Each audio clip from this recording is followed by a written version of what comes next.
Some people repeat the same mistakes over and over again. They sabotage their own success, ignore good advice, blame everyone else, and when reality slaps them in the face, they still don't get it. Why? Why do some people never learn? It's not about intelligence. It's not about education. It's not even about how much pain they've been through. It's about psychological resistance to growth and what Carl Jung called the refusal to confront the shadow. See, stupidity isn't always loud or obvious. It can wear the mask of confidence, stubbornness, even kindness. But at its core, psychological stupidity is the inability or refusal to integrate truth.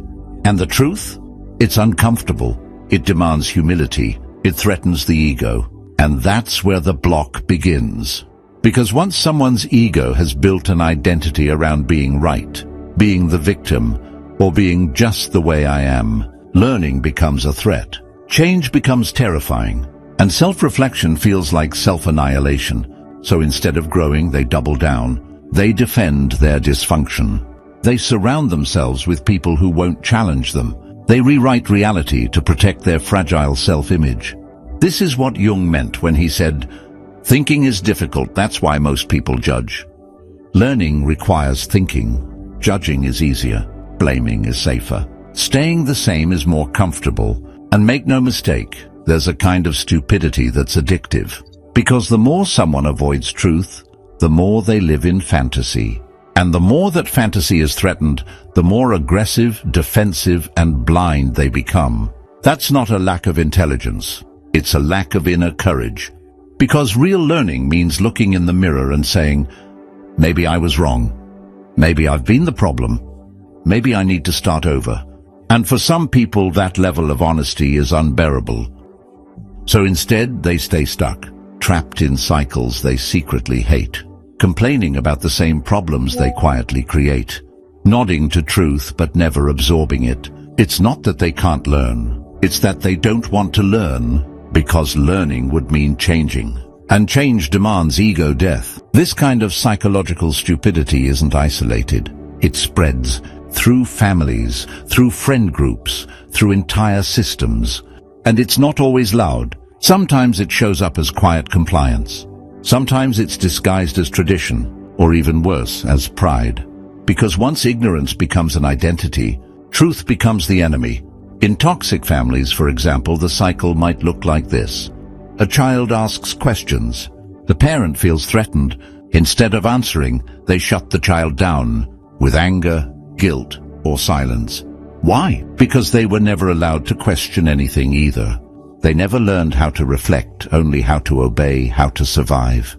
So the cycle continues. And suddenly, not asking questions becomes a virtue. Not challenging authority becomes loyalty. Suppressing your voice becomes respect. That's not wisdom. That's generational cowardice dressed up as morality. It happens in communities too, where leaders mock introspection, where ego is worshipped, where the loudest man is seen as the strongest, even if he has no substance. And it happens in workplaces, in politics, in religion, in education, where systems reward people who conform, not those who grow, where it's safer to look busy than to actually think, where people are taught to compete, but never to reflect. This is why Carl Jung warned, the greatest danger to civilization is not bad people, but the inability of people to think. Because when people can't or won't think for themselves, they become pawns, easily manipulated, easily triggered, easily led into hatred, fear, and blind obedience. And here's the uncomfortable truth. Some people would rather stay dumb and certain than become wise and uncertain, because certainty feels safe, even if it's based on lies. And that's why true learning has nothing to do with IQ. It's not about how smart you are. It's about how much truth you can handle, how much discomfort you're willing to face, how deeply you're willing to challenge your own narrative, even if it breaks you a little. Stupidity isn't just ignorance, it's emotional defense. You might think that stupidity is just a lack of knowledge, but that's only the surface. Beneath it, there's something far more human and far more dangerous: emotional avoidance. Because when someone refuses to learn from experience, when they shut down every attempt at reflection, when they react to feedback like it's an attack. It's not because they're dumb, it's because they're afraid. Afraid of what they'll have to face if they finally admit they were wrong. Afraid of the guilt that would come with self-awareness. Afraid of the shame that's been buried since childhood. Still alive, still raw, still unresolved. And here's where the psychology gets deep. Many people have built their entire identity around emotional protection. They've learned to survive by lying to themselves. They'll say, "I don't need anyone. That's just how I am. It's not my fault, it's theirs." But what they're really saying is, if I face the truth, I might fall apart. So instead of learning, they defend. Instead of growing, they attack. Instead of evolving, they stagnate, because stagnation feels safer than transformation. And this is where Carl Jung's concept of the shadow becomes essential. The shadow is the part of yourself you repress. The anger you were punished for, the fear you weren't allowed to show, the curiosity that was mocked, the truth that was too painful to accept, so you buried it. But buried emotions don't disappear. They become reactions. They become judgments. They become the filter through which people see the world. And as Jung warned, until you make the unconscious conscious, it will direct your life, and you will call it fate. This is why some people repeat the same mistake for 10, 20, 30 years.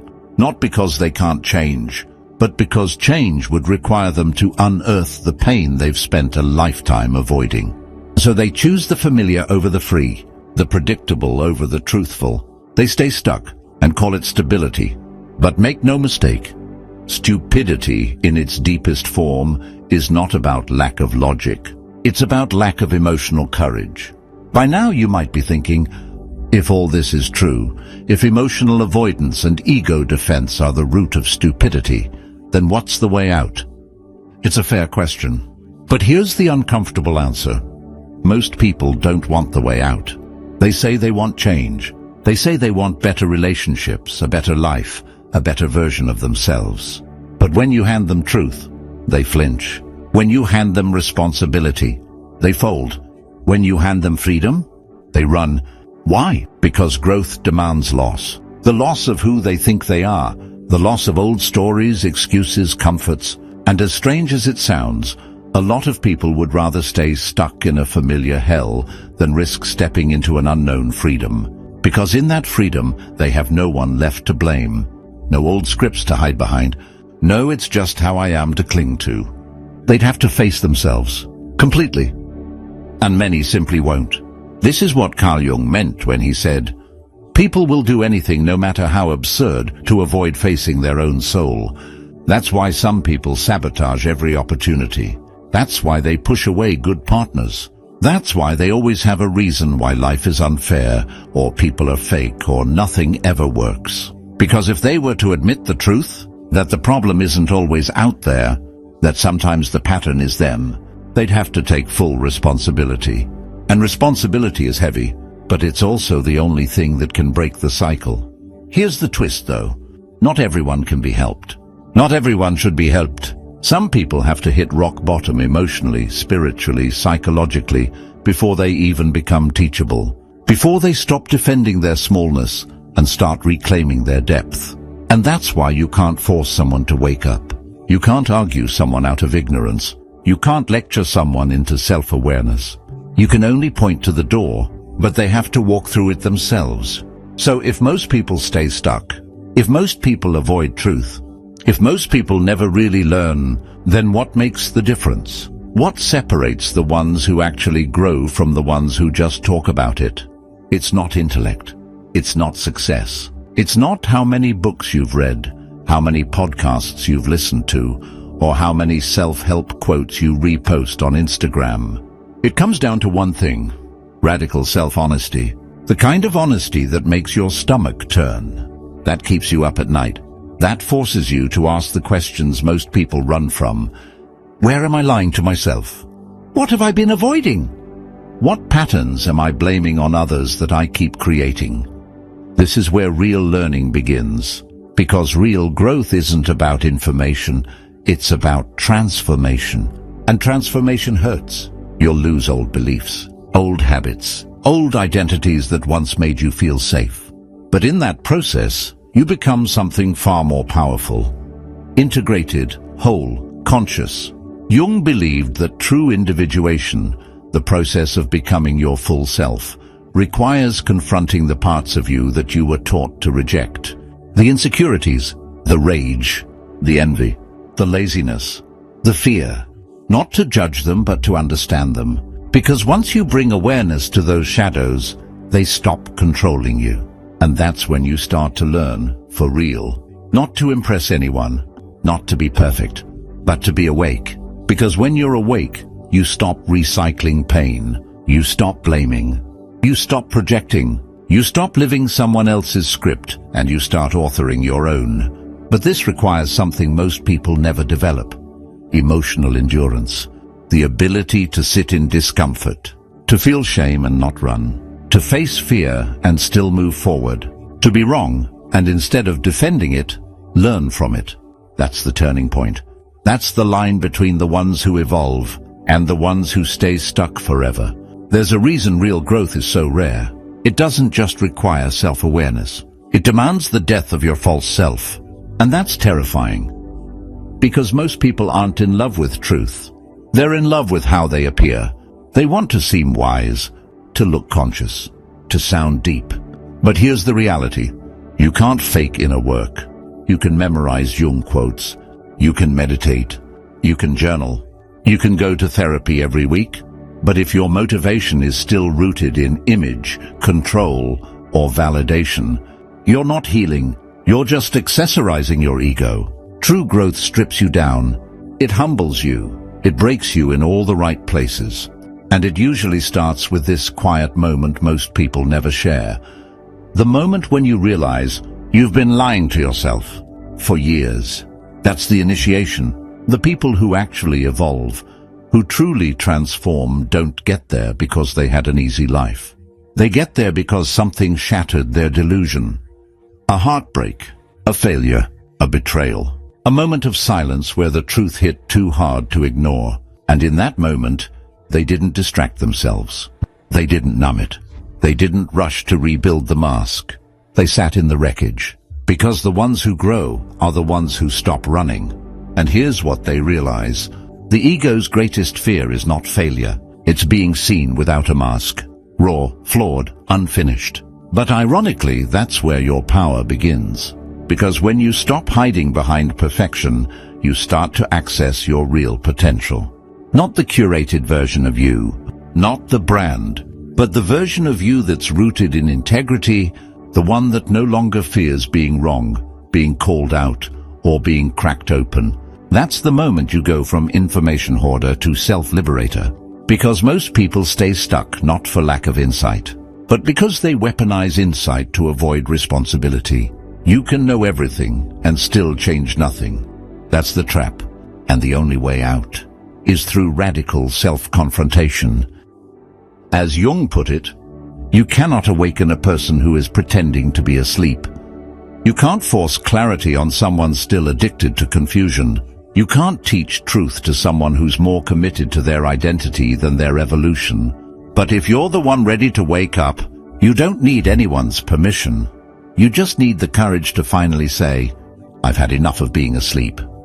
When someone finally breaks the loop, when they stop blaming, stop denying, stop performing, they enter a space few people ever reach, self-confrontation without self-destruction. And this is the turning point where stupidity ends and wisdom begins, not because they suddenly became smarter, but because they became honest, emotionally, psychologically, spiritually. They stop pretending their wounds aren't real. They stop acting like the world is always at fault. They stop escaping into distractions, excuses, and half-truths. And when that moment hits, it doesn't feel like a grand revelation.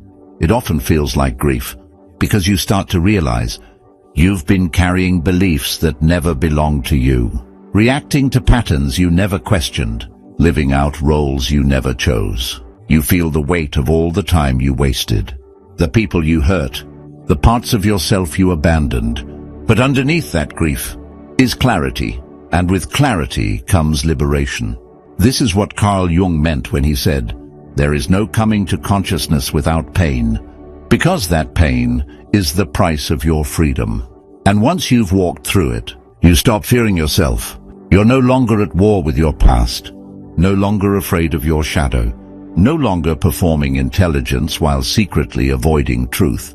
You become what so few ever become: sane, grounded, clear. You learn for real, not just for appearances. You take responsibility, not just for outcomes, but for your reactions. You start catching yourself in the middle of old patterns, and instead of repeating them, you pause. You breathe. You choose differently. That's real intelligence. Not perfection, not status, but awareness, ownership, and the courage to change. And from that moment on, you realize something else. The people who never learn aren't just unfortunate. They're choosing blindness. But you don't have to. Because the second you choose to see yourself clearly, you stop being a victim of your own mind, and you start becoming dangerously conscious. If this hit you on a deeper level, don't just scroll away. Take a second, reflect. Ask yourself, where am I still pretending not to know? If you're ready to wake up, to break the cycle, and to see yourself clearly, subscribe for more brutally honest psychology and Carl Jung insights that challenge the mind and awaken the soul. Turn on notifications so you never miss a truth you need to hear. And if this spoke to you, drop a comment below. I choose to see. Let's build a community of minds that refuse to stay asleep.